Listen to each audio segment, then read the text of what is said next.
네, 그러면은 시작하도록 하겠습니다. 지난 시간까지는 성부 하느님과 성자 예수 그리스도에 대해서 말씀을 드렸어요. 그러면은 이런 질문을 할 수 있습니다. 예수님이 계실 동안은 그분에게 직접 가르침을 듣고 그분이 사는 거를 우리가 보고 배웠기 때문에 문제가 없는데, 승천하신 다음부터는 우리는 어떻게 신앙생활을 할 수 있습니까? 라고 질문을 할 수가 있어요. 그러고 보니까 정말 그런 거예요. 사람들이 아무리 말을 해도 하느님이 지금 이제 눈앞에 보이지 않는데, 이미 하늘에 올라가셨는데 우리가 무엇을 보고 살 수 있냐? 사람의 기억이라는 것도 한계가 있고, 상황이 바뀌고 바뀔 때마다 분명 저 어떻게 적용할 것이냐에 대한 문제가 생기거든요. 그러다 보니 사람들이 찾기 시작합니다. 하느님 뭐가 뜻이 있었을 텐데 하다가 딱 찾은 게, 예수님이 그 말씀을 하셔요. 이제 나는 올라오면서 너희들에게 협조자를 보내주겠다. 이게 파라클리토라는 게 협조자라는 뜻인데요. 너희들을 도와줄 협조자를 보내주겠다라고 해서 사람들이 찾아보니까 구약 성서에서도 그런 존재가 등장하는 거예요. 예언자들에게 하느님의 영이 내려와 하느님의 말씀을 전하게 하거나 하느님의 힘을 받아서 무엇을 이루거나 하는 식으로 영이라는 존재들이 자꾸 나타나요. 그때 사람들 알았죠. 성부 하느님과 성자 하느님뿐만 아니라 성령 하느님이 계시는구나. 거룩한 영인 하느님이 계셔서 우리를 인도해 주는구나 라고 하면서 찾아봤더니, 창세기에서 인간을 창조할 때 하느님은 흙을 막 다져서 숨을 불어넣으시니 사람이 됩니다. 그 숨이라는 것. 두 번째, 예언의 영처럼 예언자들에게 왔던 영의 존재를 보게 됐고요. 신약 성서 안에서도 예수님의 삶 안에서 성령의 흔적들을 발견할 수가 있습니다. 뭐냐? 비둘기의 모양으로 세례를 받을 때 하늘에서 비둘기 모양으로 성령이 내려왔다는 표현, 그리고 예수님이 거룩하게 변모하셨을 때 갑자기 깔렸던 안개 같은 구름, 이런 존재를 보면서 이분이 우리가 믿는 삼위일체에서 성령 하느님이구나 라는 걸 깨닫게 됩니다. 그리고 사도행전이라는 성서를 보면은 예수님이 승천하신 후에 제자들이 아직은 밖에 사람들에게 나서기 무서워서 이런 다락방에 모여 있었어요. 근데 갑자기 하늘에서 바람이 세찬 바람이 들어오면서 불허 같은 것들이 각자에게 내립니다.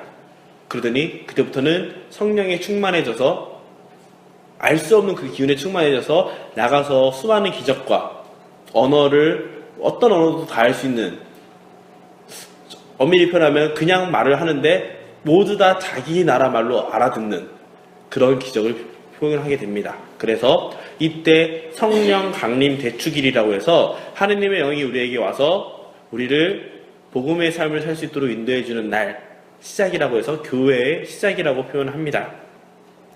다양한 은사들, 성령의 7가지 은사를 얻게 되었고, 다양한 열매들을 맺게 되고, 그리고 인간의 노력을 통해서 이루어지는 성령의 열매들은 우리 교회 안에서 모두가 다 다른 모습을 가지고 다른 재능이 있지만 하느님이라는 한 목표를 향해 나아가서 하나가 될 수 있는 놀라운 일이 벌어지게 됩니다.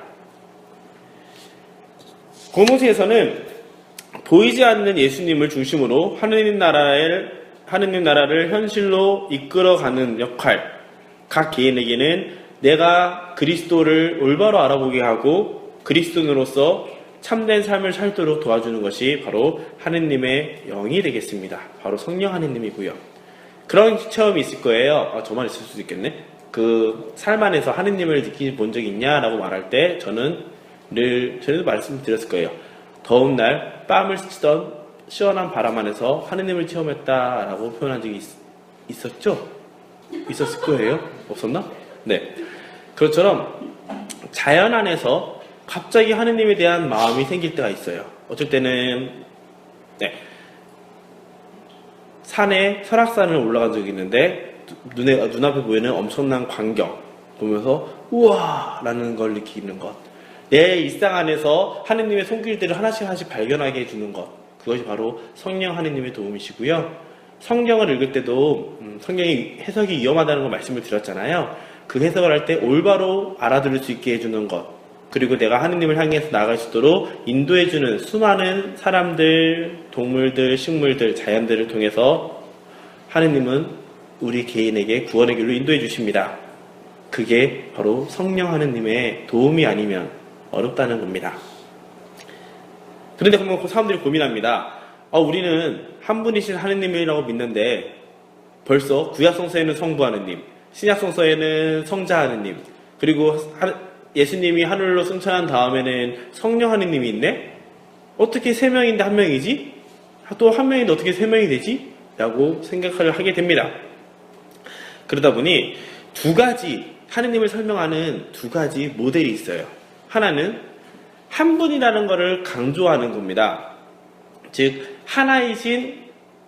하나이지만 한 본질이지만 세 위격을 가졌다고 표현하거든요. 그 위격이라는 것은 연극 배우들이 하는 자기의 역할, 가면 같은, 우리나라로 하면은 인격이라고 보시면 돼요. 그리고 본질이라는 것은 이 철학 용어라서 쉽게 설명하기가 좀 어려운 것 같은데요. 아무튼 한 분이지만 세 역할을 한다고도 볼 수가 있고, 혹은 한 분인데 세 분이 다 다르다고 볼 수도 있고, 이렇게 예수님을 설명하는 수많은 모델들이 나타나는데 이 안에서 수많은 이단들 역시 나타나게 됩니다. 질문 던져볼게요. 여기 십자가가 없지? 네. 우리는 십자가에 매달리신 예수님을 봐요. 성당에 가거나 어디 가면 항상 십자가 걸리잖아요. 십자가는 예수님이 고통받는 장소인데, 만약 예수님이 하느님이시라면 고통을 당하셨을까요? 아니겠죠. 그러면은 하느님이 고통받는 척하고 혼자 하하하 나 죽는다 이러고 있다가 부활하셨다고 하면은 우리가 갖는 구원의 의미가 사라져요. 예수님을 닮아가면 우리는 구원받을 수 있는데, 예수님이 닮아가는 게 아니라 그분이, 하느님이 우리에게 거짓말하는 거잖아요. 그러면은 한 분이지만 세 역할을 했다라는 말은 잘못된 게 됩니다. 두 번째, 예수님은 사람이시잖아요. 그러면은 세상을 창조할 때 예수님이 어떻게 존재하셨을까요? 사람은 몸이 있는 존재인데, 예수님 태어나기 전 2000년 동안은, 4000년 동안은 그 세상 창조 때는 예수님이 하느님이 아니셨나? 라는 질문이 됩니다. 그렇다죠? 왜냐면 우리는 예수님이 태어났잖아요. 태어나기 전에는 그럼 신이라고 볼 수 있냐? 만약 그 전에는 다른 식으로 존재하다가 태어났다라고 표현해버리면은 우리가 윤회사상을 믿지 않아요. 저희 죽으면 바로 하느님한테 가요. 근데 윤회사상을 인정하는 꼴이 돼요. 이런 문제가 또 발생하기 시작하는 거예요. 그래서 하느님이 그리스 신화에서 말하는 제우스 같은 존재고, 예수님은 주피터 같은 존재가 아니냐, 아들신, 이 두 번째 신급이 아니냐라고 주장을 해버리면은 또 한 분이신 하느님이라는 게 깨져버립니다. 그러다 보니까 사람들이 이런저런 이론을 막 들이대면서 우리가 믿는 하느님은 어떤 분이시냐라고 고백을 해요. 찾아보는데 그 두 가지 모델이 이렇습니다.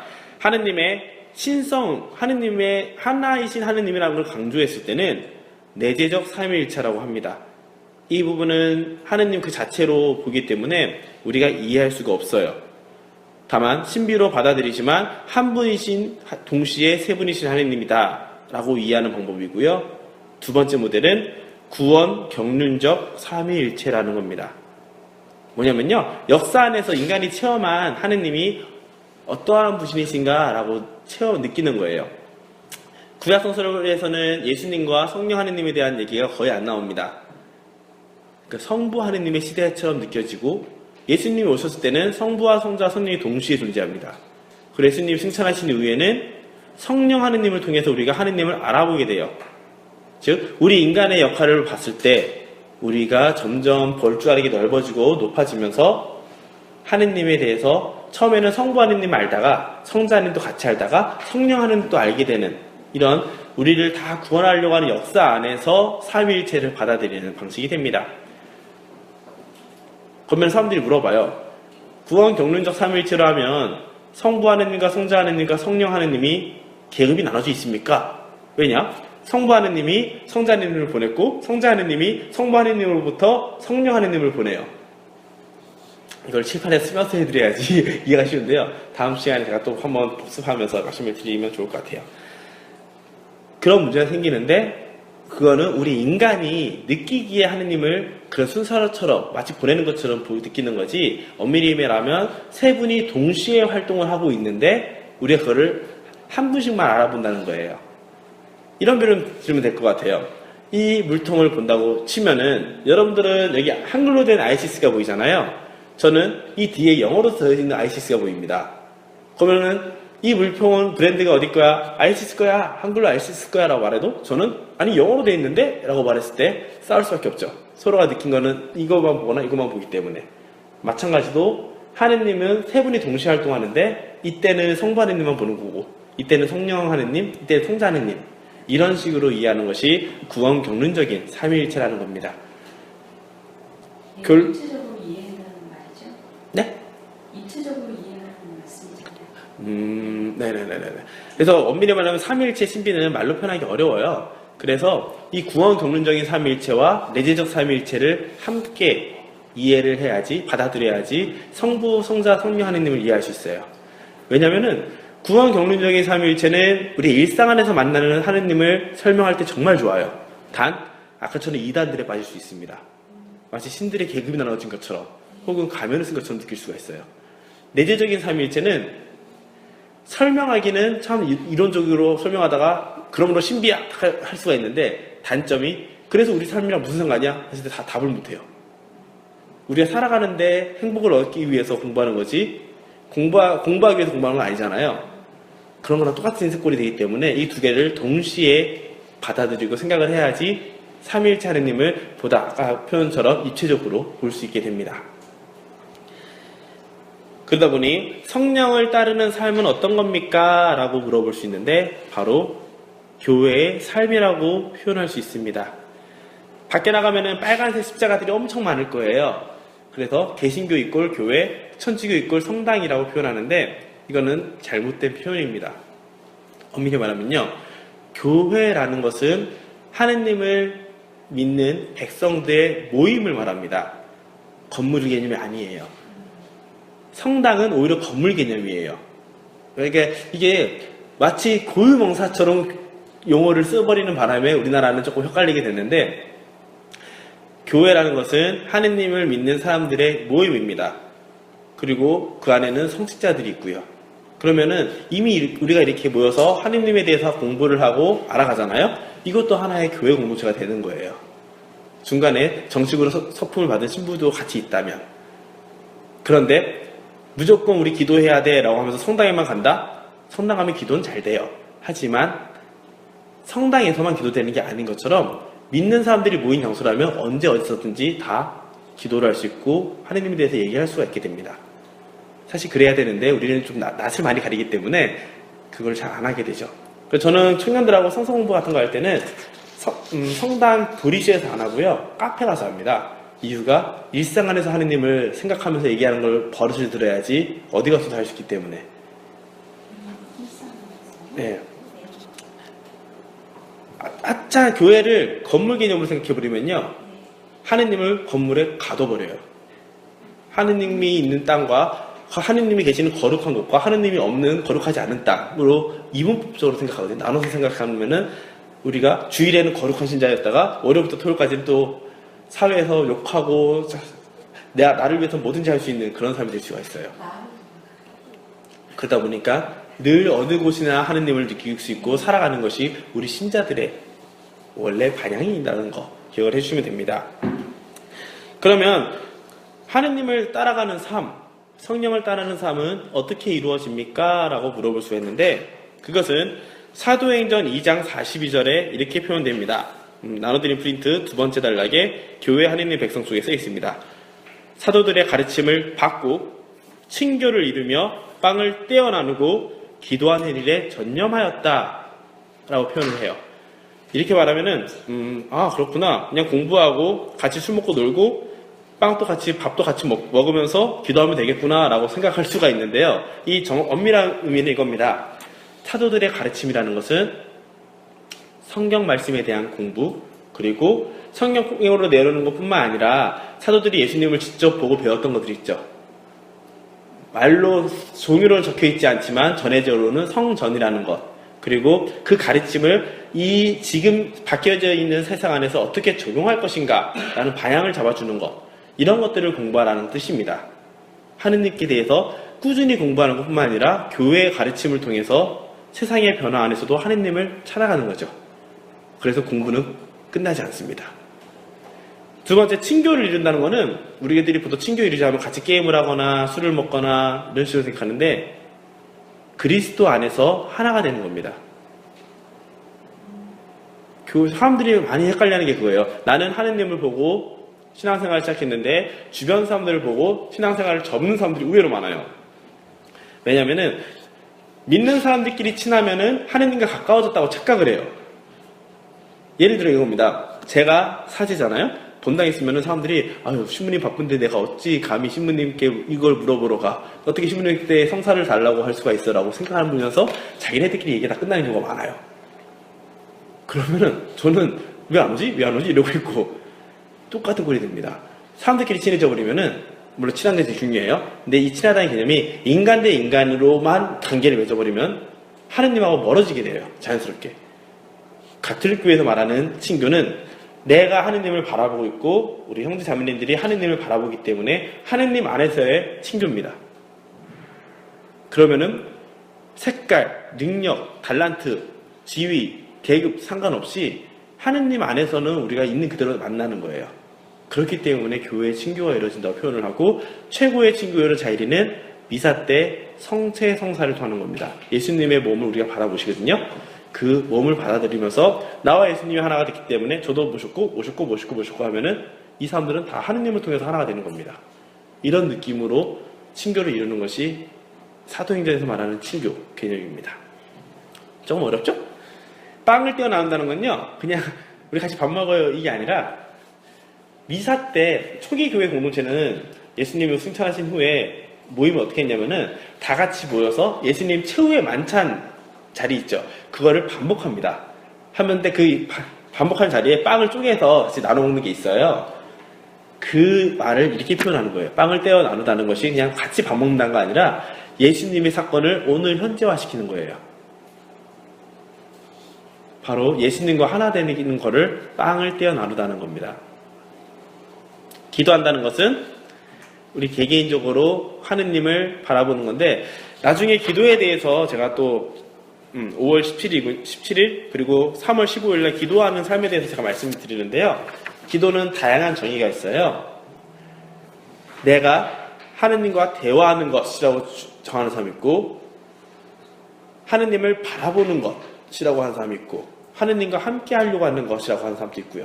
기도의 본질은 하느님과 내가 하나가 되는 거거든요. 서서히. 그거는 산책을 하면서도 가능하고 집에 청소를 보면서 기도를 해도 가능하고 묵상을 해도 가능하고 다 가능한데 중요한 것은 하느님을 잊지 않으려는 겁니다. 나의 뜻을 하느님께 무조건 해달라고 청하는 것도 아니고 그분의 뜻을 그분의 뜻을 구하면서 나를 그분께 온전히 맡기는 것이 바로 기도의 삶이라고 보시면 될 거예요. 처음엔 정말 어렵습니다. 하지만 반복하다 보면 어느 순간 이거는 이렇게 하는 게 맞는 것 같은데 라고 느낌으로 올 때가 있어요. 그게 하느님과 가까워진다는 뜻입니다. 이런 거, 저는 이런 비유를 써요. 우리가, 예전에 봤던 건데, 장미꽃이 심어져 있었어요. 근데 오랫동안 있다가 누가 장미꽃을 빼갔어요. 그러면 이 흙에는 장미향이 은은히 남아 있습니다. 마찬가지로 예수님과 늘 함께 하려고 하다 보면은 우리 안에 그분의 향기가 계속 묻어요. 그러면은 기도를 굳이 안 하고 사회생활을 하면서도 내 안에서는 자연스럽게 그리스도의 향기가 퍼진다고 합니다. 기도가 바로 그런 거예요. 하느님과 계속 함께 하면서 내가 변화가고 그분의 향기가 나를 점점 가득가득 채워가는 것. 그러다 보니 내가 예수님을 완전히 닮아가게 되는 것. 그게 기도하는 삶이 됩니다. 예수님과 완전히 닮기에는 우리가 힘들기 때문에 평생이 해도 멈추지 않아야 되는 것 중 하나가 됩니다. 그리고 교회의 특징은 4가지가 있습니다. 이거 써놨나? 네. 써놨군요. 교회 그리스도의 몸이라는 건데 하나이고 거룩하고 보편되며 사도로부터 이어오는 교회라고 표현을 합니다. 이것은 우리의 신앙 고백일 뿐만 아니라 교회 생활을 할 때 위험이 될 수 있는 요소들을 미리 막기 위한 거예요. 하나인 교회. 예수님이 만든 교회는 하나이기 때문에 교회는 하나입니다. 라고 표현을 해요. 근데 이게 우리가 무슨 상관이 있습니까? 저는 신천동에서 오래 살았으니까 신천동 성당을 다녔어요. 또 누구는 명동 성당을 다녀요. 성당이 2개 있는데 어떻게 교회가 하나가 될 수 있죠? 장소적 의미는 아닌가요? 네. 하느님의 뜻을 구하면서 모인 백성이기 때문에 눈으로 보이기에는 여러 개로 보일 수 있지만 같은 걸 바라보기 때문에 하나인 교회가 됩니다. 그래서 문제가 걸리는 게 개신교와의 관계, 이슬람과의 관계, 혹은 동방 종교회, 성공회와의 관계들이 여기서 걸리기 시작해요. 그거를 교회로 볼 것이냐 아니냐. 바라보는 게 다르잖아요. 관점이. 제도적인 걸 거부하면은 바라보는 것 같기 때문에 괜찮아요. 하지만 제도적인 게 아니라 믿음이 달라져 버리면, 바라보는 하느님이 어떤 분이시냐가 달라지면은 문제가 걸립니다. 얘는 이겁니다. 저 이후에 제가 말씀을 드렸던 것 중 하나가 구원 경륜적 삼위일체와 내재적 삼위일체라고 말씀드렸잖아요. 하나를 중요시하느냐, 세 분의 인간적인 체험을 중요시하느냐에 따라서 교회 관이 바뀌어요. 로마 가톨릭은 하나를 중심으로 합니다. 더 강조합니다. 그랬더니 로마 교황을 중심으로 서열이 쫙 이어져 있어요. 체계가. 동방 종교회 같은 경우는 그 교회를 인정하거든요. 그게는 하나가 아니라 세 개를 인정해요. 세 개를 둘 다 인정하죠. 더 강조해요. 세 개를. 성부와 성자 성령이라는 분을 각각을 더 강조하기 때문에 그게는 로마 교황 휘하에 이렇게 있는 게 아니라 각 교구마다 총대주교식으로 지금 정확한 명칭 제가 까먹었는데 그 총 4개의 교황님 같은 자리가 있어요. 안티아키아 교회, 알렉산드리아 교회, 로마 교회, 예루살렘 교회, 콘스탄티노플 교회라고 큰 교회가 있는데 이 교회의 다양성을 인정해버립니다. 그래서 사람들이 살기에는 훨씬 더 많았지만 하나를 강조하는 로마 교회 입장에서는 그것을 받아들이기가 쉽지 않은 거예요.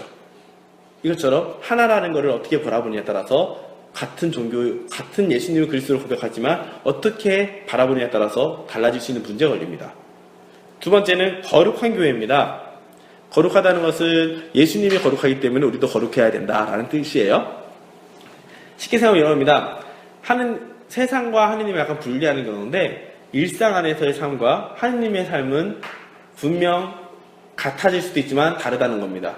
예를 들어 앞에 지갑이 떨어져 있어요. 그럼 누구나 지갑을 주워서 주인을 찾아주겠죠. 하지만 지갑을 딱 열었는데 한 만 원 정도만 들어있으면은 아이 뭐 하면서 주인을 찾아주겠지만 제가 마치 10만 원이 필요한데 10만 원이 들어있어요. 그러면은 누구나 빼고 줘야지라고 생각도 할 수가 있을 거예요. 마찬가지로 하지만 이럴 때 그리스도인들 더 멀리 하느님을 바라볼 줄 아는 사람들은 지금 내가 욕심이 있더라고 하더라도 그냥 그대로 주는 것을 바라볼 겁니다. 같은 세상에 살지만 바라보는 시선이 다르기 때문에 우리는 보다 하느님께 가까운 삶을 살고 그것이 바로 거룩한 삶이 되는 거예요.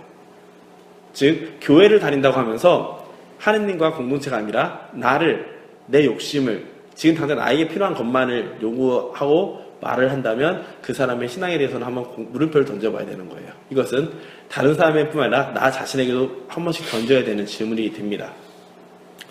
세 번째, 보편되다는 것은 하느님은 세상을 창조하셨고 세상은 하느님이 원하시는 방향으로 진행이 됩니다. 비록 인간의 자유라는 것에 의해서 다른 길로도 많이 가고 있지만 모든 세상에는 하느님의 뜻이 통하기 때문에 교회의 가르침과 교회의 역사는 보편적이다. 어디에나 다 적용이 된다는 겁니다. 여기서 볼 수 있는 것은 표현 방식과 그 내용을 구분할 줄 알아야 된다는 겁니다.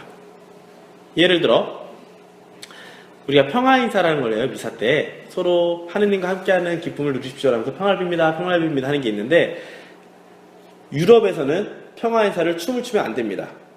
왜냐? 유럽에서는 춤이라는 게 사교적인 의미가 더 커요. 동양은 춤이라는 게 제의에서 더 많이 발달했어요. 제사를 지내는 거에서. 그러다 보니까 동양에서는 춤을 춰도 그 의미가 사교적인 게 아니라 종교적인 의미가 더 커요. 그래서 가능합니다. 본질은 하느님을 함께하는 기쁨을 누리는 거지만 표현 방식이 다르기 때문에 여기는 안 되고 여기는 되고 이런 거를 하는 것이 다양성을 알 수 있는 것이 보편되다라는 뜻입니다. 의미만 같다면 표현 방식은 괜찮은 거예요. 다만 표현 방식을 너무 강조한 나머지 벗어나는 경우도 있어요. 그런 거는 저희 주교님들이나 신부님들이 다 잡아주기 시작합니다. 그래서 그 신부님들이나 주교님들이 하는 말들을 잘 듣고 공부를 해야 되는 게 어디까지 되고 어디까지 안 되는 거 이거를 그분들이 결정을 해줘요. 특히 주교님들이. 가장 큰 결정권은 그 교구의 교구장님입니다. 교구장 주교님. 그분이 말씀하시면 그냥 그대로 따라가면 돼요. 네 번째, 사도로부터 이어온 교회. 이거는 교회의 정통성을 말합니다. 이게 생긴 이유는 예수님이 승천하신 후에 사도들이 활동하면서 생겼던 일들 때문에 그래요. 예수님을 실제로 만나보지도 않은 사람이 마치 예수님의 제자인 듯 말을 하면서 자기 하고 싶은 거를 말하고 다녔던 이단 혹은 거짓 예언자들이 그렇게 많았대요. 그러다 보니까 사람들은 우리는 하나님을 믿어 막 하고 있는데 누가 와서 그것도 좋은데 이게 더 좋고 이게 더 하나님이 하라는 거 하신 거야, 따라와 하면은 사람들이 그런가 하고 따라가 버려요. 그러다 보니까 전통성이 흘려지고 이단에 빠지게 됩니다. 그거를 막기 위해서 사도로부터 이어오는 전통성 있는 교회만 인정을 합니다. 이게 베드로의 후계자애들인 로마 교회, 안드레아 사도라는 사도의 후계 계통인 동방정교회, 인도에는 토마 사도가 있거든요. 토마 사도가 만든 토마 교회라는 게 있어요. 그런 식으로 그런 전통성 있는 교회들이 사도로부터 오는 정통성 있는 가르침을 배운 교회들을 말을 합니다.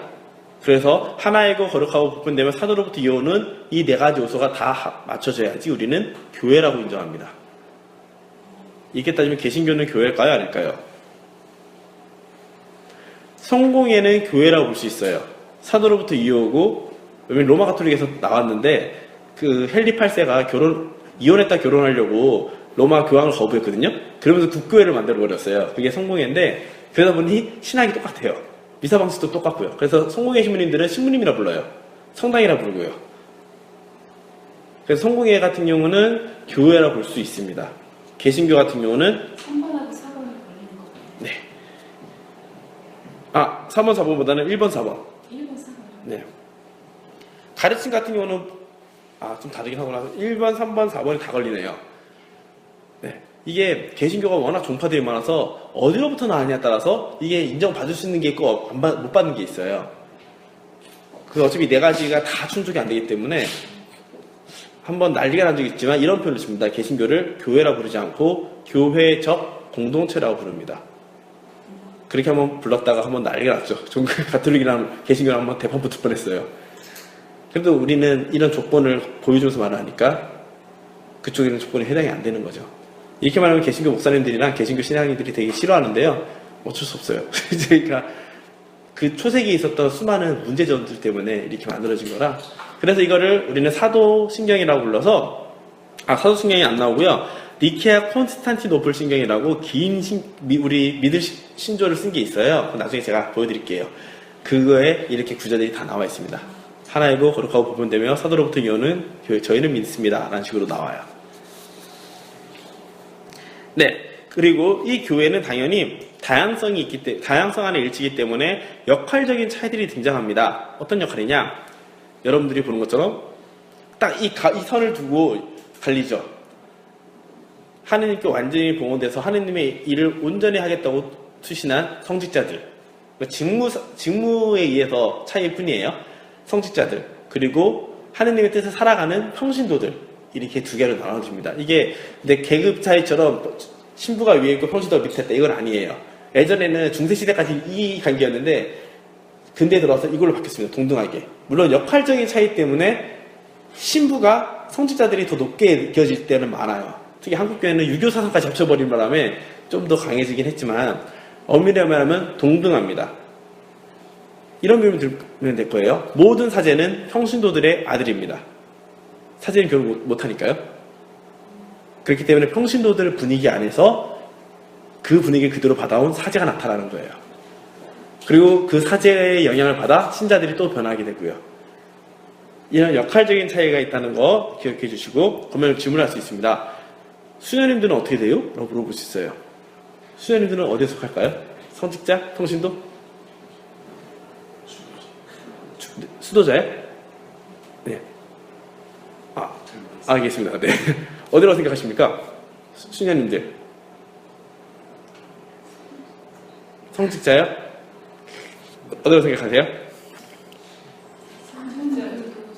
네. 이제 팬들의 주제에 성직자는 성품 성사라는 걸 받았을 때 성직자예요. 수녀님들은 못 받았습니다. 그거를. 예전에는 그래서 교회에 세 가지의 신분이 있었어요. 성직자, 수도자, 평신도. 근데 그 내용이 바뀌어서 이제는 성직자와 평신도로만 나눠져요. 수녀님들은 평신도예요. 그래서 수녀님들이 막 사목한다고 막 그러면은 물음표를 던지시면 돼요. 사목은 성직자만 할 수 있거든요. 그래서 열심히 한 건 좋지만 온전히 그거를 위해서 살아갔던 저희 성직자들에게 역할이 따로 있다는 거. 수녀님들하고 평신도의 차이는 세 가지 소원을 해요. 평신도의 삶을 살지만 모든 욕심을 부리지 않고 하느님과 함께하는 것을 제일로 생각하며 살겠습니다라고 하는 청빈서원. 그리고 장상, 윗사람들, 자신의 영성을 이끌어주는 사람과 하느님께 온전히 순명하겠다고 하는 순명서원. 그리고 평생 동정을 지키며 하느님과 함께 살겠다라는 정결서원을 합니다. 성직자들은 청빈서원을 하지 않습니다. 그래서 저희는 재산이 있어요. 왜냐면은 세상 사람들과 만나야 되잖아요. 만나려면은 이런 거예요. 교회 사실 사람들끼리 친해지기 제일 빠른 게 술 먹는 거잖아요. 같이 술 먹으려면 술값을 내야 되잖아요. 얻어먹고 못할 수 없잖아요. 그럼 술값은 어디서 나올까? 라고 했을 때 성직자들은 자기 사유재산이 가능합니다. 다만 월급을 너무 적게 주기 때문에 모을 수가 없어요. 나중에 뭐 인터넷 뒤져보면 신부들 월급 얼마 받는지 볼 수 있을 거예요. 본 적 없나요? 페이스북에는 요즘 막 뜨고 막 돌아다니던데? 궁금한 거 네. 있어요. 좀 이렇게 앞에 내용인데요. 네. 제가 전동 성당 갔을 때요. 네. 전주에요. 그 미사를 드렸거든요. 주일에 항상 미사가 네. 있잖아요. 여행 가도 미사를 드리는데 미사 드리고서의 마지막에 왜 예수님의 몸을 나눠주잖아요. 네. 그 주 신부님이 이렇게 나눠주셨는데 옆에 수녀님이 같이 오셔가지고 나눠줬어요. 아, 그거는요? 그래도 돼요? 네. 신부님이, 만약 제가 성철부를 막 해요? 근데 제 혼자인데 신자가 막 2,000명씩 왔어요. 네. 그러면 힘들잖아요. 그러면은 몇몇 평신도를 선발합니다. 아, 그래서 대신해달라고 부탁할 수 있어요. 그거는 임시로 성체 분배권이라는 걸 주는 겁니다. 그래요. 성직자들이 워낙 부족하니까요. 네. 성직자는 네. 됐어요. 그렇습니다. 네. 그래서, 무슨 얘기가 났지? 그래서 신부들은 청빈서약만 하지 않고 순명서약과 정결서약, 즉, 독신서약을 하게 됩니다. 평생 혼자 살겠다는. 네. 그래서 이 교회 안에서 역할이 또 이렇게 나눠집니다. 예수님 안에서의 친교가 이루어진다고 했죠? 다양성 안에 일치라고 했어요. 다 다르지만 하느님을 바라보기 때문에 하나가 됩니다. 그 얘기는 살아있는 사람뿐만 아니라 죽은 사람까지 다 포함돼요. 무슨 말이냐? 이미 죽어서 하느님의 뜻에 아름답게 맞춰 살았기 때문에 하느님과 함께하는 이들이 있어요. 그들이 성인들입니다. 우리들이 세례명으로 정하는 사람들이 바로 성인들이고 그 성인들은 우리를 위해서 기도해 줄 수가 있습니다. 우리 역시 성인들을 위해서 기도할 수 있고요. 그걸 좀 더 생각하면 죽은 모든 사람들, 비록 천국에 가지 못하고 연옥이나 아직 정화를 더 해야 되거나 지옥에 있는 사람들 역시 우리가 그들을 위해서 기도를 해줄 수가 있습니다. 그것이 바로 성인들의 통공이라는 개념인데 우리의 친교는 단순히 눈앞에 보이는 사람들만을 위한 게 아니라 하느님을 믿는 모든 이들에게 연결되어 있다. 그리고 이들은 하느님 안에서 하나가 될 수 있고 서로가 자신이 할 수 있는 것을 통해서 도와줄 수 있다. 서로를 위해서 기도해 줄 수 있고 서로를 위해서 도움을 주면서 하느님의 한 몸을 만들 수 있다. 라는 개념입니다. 좀 있어 보이게 표현하려면은 그리스도 신비체라고 표현을 해요. 예수님의 신비로운 몸은 우리들로 이루어져 있거든요. 그렇고요. 다음 시간에 제가 또 말씀드릴 것 같은데 교회를 살아갈 때 세 가지 직분이 있어요. 우리 다 가지고 있는 건데 왕직, 예언직, 사제직이라는 겁니다. 써있나요? 써있네? 그럼 써있으니까 간단하게 말씀드릴게요. 평신도들이 말하는 왕직은 서로에게 봉사하는 겁니다. 이 봉사라는 개념을 잘 생각해야 돼요. 나는 무조건 이 사람을 해줘야 된다 이 개념이 아니라 하느님을 위해서 이 사람들에게 해주는 거예요. 나를 위해서 하는 게 아니라. 두 번째, 평신도들의 예언직은 세상 안에서 하느님의 뜻을 발견하고 살아가는 겁니다. 무엇이냐? 신부 성당에 오면은 천주교 신자들의 의무들이 있어요. 교무금을 내야 되고, 일주일에 한 번씩 미사를 참석해야 되고, 최소한 1년에 한 번에서 2번 교회 성사를 해야 되고, 이런 식으로 신앙의 지침들을 제가 내려줘요. 교회에서 나와요. 그 지침들을 살아가는 겁니다. 그리고 하느님에 대해서 계속 알아가려고 하는 게 예언직이에요. 예언이라는 건 미래에 있던 것을 하느님이 이렇게 말했으니까 이거야! 이게 아니라 지금까지 우리에게 알려줬던 하느님 말씀을 통해 지금 우리가 어떻게 살아갈 것인지, 무엇을 보면 살아갈 것인지를 알아가는 것이 예언직이에요. 세 번째, 사제직은 거룩하게 하는 직분입니다. 그냥 우리 나 그 세례받았으니까 끝 이게 아니라 늘 하느님과 함께 하려고, 하느님의 시선으로 보고 하느님의 손으로 만지고 하느님의 입처럼 말을 하려고 노력하는 것, 하느님을 닮아가려고 하는 것이 다 사제직이 됩니다. 이거를 조금만 싹 바꿔주면은 우리 성직자들이 가지고 있는 왕직, 예언직, 사제직이 나옵니다. 성직자가 가지고 있는 왕직은 평신도들이 서로 봉사할 수 있도록 모범을 보여주는 겁니다. 본을 보이고 인도해주는 게 왕직이고요. 사제직의 예언직은 신자들에게 하느님의 뜻을 알려주는 겁니다. 신앙의 삶을 이끌어주는 것이 사제직이 가는 예언직입니다. 그러니까 여러분들은 세례를 받았다 하더라도 신부들에게 계속 물어보셔야 돼요. 신앙생활 할 때 뭐 교리에 대해서 물어보는 것뿐만 아니라 일상 안에서 어떻게 살아야 되는지 어려울 때 언제든지 물어보시면 신부들이 해줄 수 있습니다. 물론 신부들마다 살아온 환경이 다르고 공부한 양이 다르고 세상 경험이 다르기 때문에 다른 얘기를 해줄 수는 있어요. 서로 다를 수는 있어요. 인간적으로 다를 수는 있지만 그래도 하느님을 계속 바라보고 전문적으로 공부하는 사람들이기 때문에 도움을 받을 수 있을 겁니다. 사제들의 사제직은 평신도들이 거룩해질 수 있도록 도와주는 겁니다. 예를 들어 미사를 집전한다든지 고해 성사를 해주는 성사를 도와준다든지 사람들에게 기도를 어떻게 하는지 알려준다든지 뭘 보여준다든지. 보통 사람들은 자신이 해왔던 기도만 하거든요. 새로운 걸 경험을 못 해봤기 때문에 못하는 경우가 많아요. 그런 것들을 사람들이 알려주는 겁니다. 어떤 사람은 노래를 부르면서 하느님을 체험한 사람이 있고요. 이 사람한테 생활성가나 노래로 하는 기도를 알려주면 되고요. 어떤 사람은 미술 작품을 통해서 하느님을 느끼는 사람이 있다면 미술 작품을 어떻게 우리가 해석할 수 있는지를 알려주면 되는 거고요. 어떤 사람은 공부를 통해서 느끼는 사람이 있어요. 가끔씩. 그런 사람을 위해서는 진짜 그 사람이 이해 안 되는 것들을 이해할 수 있게끔 도와주는 게 되고요. 이게 사제들의 역할입니다.